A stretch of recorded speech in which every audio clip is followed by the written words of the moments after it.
නම් අපි මීළඟට අද දවසේ ප්‍රධාන මාතෘකාව වෙ තිබෙන්නා වූ පලස්තීන ජනතාවගේ විශේෂයෙන්ම ඊරානයේ හිටපු ජනාධිපති අබ්‍රහපාප්ත අල් ෂයිද් සයිද් ඉබ්‍රාහිම් රයිසි තුමාණන්ගේ කතාව පිළිබඳව කතාවටයි මේ සඳහාම ඉතාමත් ගෞරවීතුව ආරාධනා කර ලබන්නේ අල්හාජ් මර්සුම් මෞලානා මැතිතුමනි නීතිඥ අල්හාජ් මර්සුම් මෞලානා මැතිතුමනි ඔබටයි මේ ගෞරවනීය ආරාධනාව එම අද විශේෂ අවස්ථාව උදා කර දෙන ලෙස බොහොම ස්තුතියි.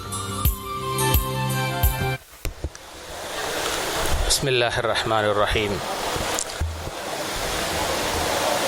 اللهم صل على سيدنا ونبينا ومولانا محمد نحمده ونصلي ونسلم على رسوله الكريم وعلى آله وأهل بيته وأصحابه وسلم. இந்த நிகழ்வின் தலைமை வகித்து நெறிப்படுத்தி கொண்டிருக்கின்ற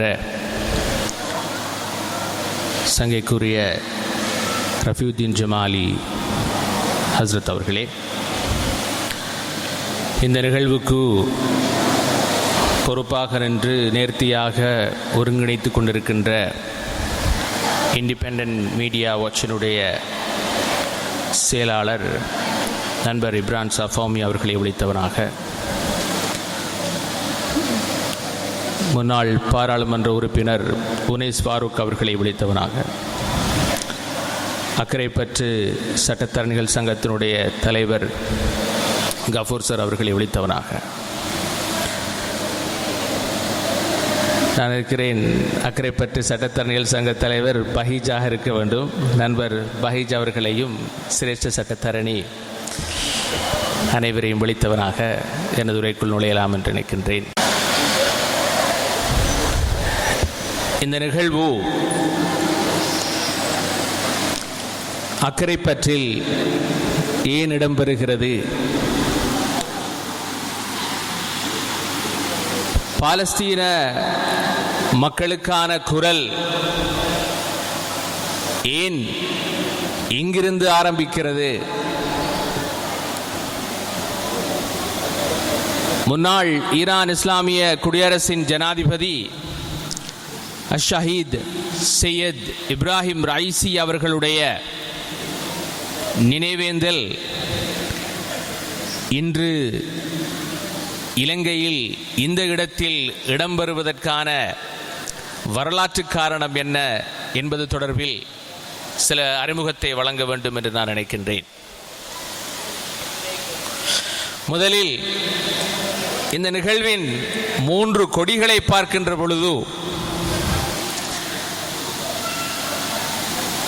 இப்ராஹிம் ரைசி அவர்கள் உமாஓய திட்டத்திற்காக வந்தாரா, இல்லை கல்லோயா திட்டத்திற்காக வந்தாரா என்று சற்று நான் அங்கலாய்த்துக் கொண்டேன்.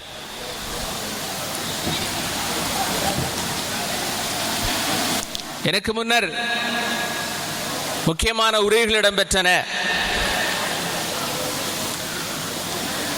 நிகழ்வின் தலைவர் ரஃபியுத்தீன் ஜமாலி அவர்கள் உலக முஸ்லிம்கள் ஏன் தங்களுடைய அகீதா முரண்பாடுகளுக்கு அப்பால் பாலஸ்தீனத்திற்காக ஒன்றிணைய வேண்டும் என்கின்ற ஒரு மிக கனதியான செய்தியை முன்வைத்தார்.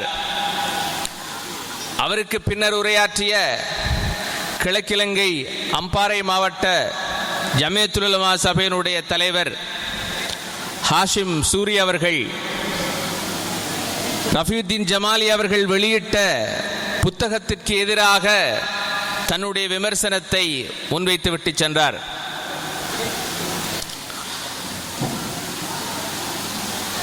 தன்னுடைய கருத்தை முன்வைத்து சென்றவர் நிகழ்ச்சியின் முழுக்க இருந்திருக்க வேண்டும். மேடைகளில் உரை நிகழ்த்துகின்ற பொழுது சர்ச்சைகள் வெடிப்பது வழக்கம். ஆனால் அந்த சர்ச்சைகள் முற்றுப்பெற வேண்டுமாக இருந்தால் சகிப்புத்தன்மையோடு கருத்துக்களை பரிமாறுகின்ற ஒரு கலாச்சாரம் நம்மவர்கள் மத்தியில் இடம்பெற வேண்டும் என்பதற்காகவே அக்கரைப்பற்றில் இந்த நிகழ்வு இடம்பெறுகிறது என்பதை இங்கு நான் பதிவு செய்து கொள்ள ஆசைப்படுகிறேன். ரஃபியுத்தீன் ஜமாலி அவர்கள் வெளியிட்ட நூலின் பெயர் உங்கள் தெரிவு வஹாபிசமா சூஃபிசமா என்கின்ற ஒரு விவாதத்தை அவர் கிளறியிருக்கிறார். ஹாஷிம் சூரி அவர்கள் இந்த விவாதம் தேவையற்றது என்ற ஒரு கருத்தை முன்வைக்கிறார். ஏதோ இந்த புத்தகத்தை வெளியிட வேண்டிய தேவை அல்லது ஒரு நிர்பந்தம் ரஃபியுத்தீன் ஜமாலிக்கு ஏற்பட்டதனால் அவர் அந்த புத்தகத்தை வெளியிட்டிருக்கிறார். நிகழ்வுக்கு வந்த பின்னர் அந்த புத்தகம் ஹாஷிம் சூரி அவர்களால் ஏற்றுக்கொள்ள மனம் மறுக்கிறது. அவர் தனது மறுகருத்தை முன்வைத்து விட்டு செல்கிறார். இதுதான் முஸ்லிம் சமூகத்தினுடைய பிரச்சனை. நாங்கள் மறைந்த ஈரான் இஸ்லாமிய குடியரசின் தலைவர் ஜனாதிபதி சையத் ரைசி அவர்களுடைய மறைவுக்காக காயிபான ஜனாசா தொழ வேண்டும் என்று நாங்கள் ஜமியத்துல் உலமாவிடம் நேரடியாக வேண்டுகோள் விடுத்திருந்தோம். ஜமியத்துல் உலமாவின் தாய் சங்கத்தோடு தொடர்பு கொண்டிருந்தோம். அவர்கள் சொன்னார்கள், நாங்கள் ரைசிக்காக ஜனாசா தொழுங்கள் என்றும் சொல்ல மாட்டோம், தொழ வேண்டாம் என்றும் சொல்ல மாட்டோம், நீங்கள் விரும்பியபடி முடிவெடுங்கள்